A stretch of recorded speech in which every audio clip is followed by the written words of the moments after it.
Clusterfucks don't start with bad people. They start when critical conversations never happen, or if these conversations happen too late. If you want to stay in control and stay unclusterfucked, you have to build different habits. In Unclusterfucks, I break it down into 3 fundamental ones that we have to practice every single day. They're super simple, they're very powerful, and they change everything about how you lead under pressure. Habit number 1, know your mandate. Before you can deliver anything, you need absolute clarity about what you're allowed to promise and what you're not. Your mandate defines your playing field. It defines your authority. It defines what you are and aren't accountable for. If you don't know it, you either overpromise, underdeliver, or lose credibility when it matters the most. I once sat in a contract negotiation where a customer asked if we can include a specific warranty or guarantee, and instead of confidently answering, I said something like, well, I'm not really sure. I mean, in this particular case, it's something that we could maybe potentially, depending on, the broader scope of what's being discussed, possibly look at including. And you could literally, in that meeting, feel the energy in the room sort of drain out. In that moment, I didn't just confuse the deal. I made everyone wonder if I knew what I was doing. And credibility, once you lose it, it is very hard to get back. So habit number 1, know your mandate. Habit number 2 is to tactfully and openly communicate about expectations. So even when you know your mandate, expectations shift. People say things that they didn't fully define, like high quality or done right or fast turnaround, and you're left to guess somewhat what that actually means.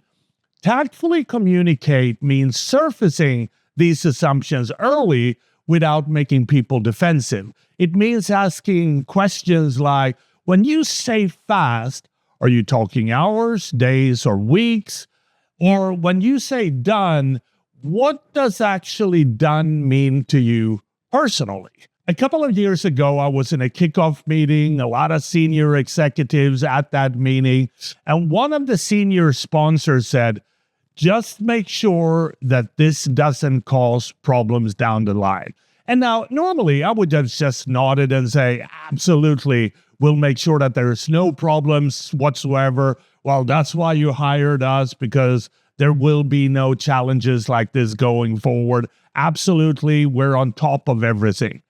But there was something about the way she asked that question, the tone of her voice, the look on her face that made me pause. And you could almost tell that she was thinking about something specific. So instead of just agreeing, which I would do normally 100% of the times, I asked, can you help me understand what specific risks you're most worried about? That one question completely changed the conversation. It surfaced concerns that we would otherwise miss, and it gave me a really, really clear roadmap for what really mattered to the client. So be there, tactfully communicate about expectations. And habit number 3, to close it out, be available to discuss the differences. Because no matter how good your communication is, people will still interpret things differently. That's not a failure, it's human nature, it's communication. But when differences surfaces, you have a choice. You can be defensive and hope it blows over, or you can be available, curious, and deal with it early. So a client once asked me for a change late in the project. I didn't really want to deal with it. I know it was a minor change. I hoped that they will forget about it. I knew it was a bad idea to implement this change, but instead of addressing it right away, I waited, hoping that it would fix itself. It really didn't. So when I finally met with the client, the situation had already escalated, and what could have been a very simple course correction turned into a high-stake conflict / negotiation. And It caused a lot of frustration. It took up a lot of time. And this habit also reinforces something that we talked about in an earlier session, and that is the golden rule of expectation management. Deal with issues early. Waiting only gives problems time to grow and clusterfucks time to form. So these habits that we talked about, they're not really complicated. They're not about working harder or being smarter. They're about leading conversation that most people avoid. So most clusterfucks don't explode out of nowhere. They build quietly, one assumption, one misalignment, one misconversation at a time.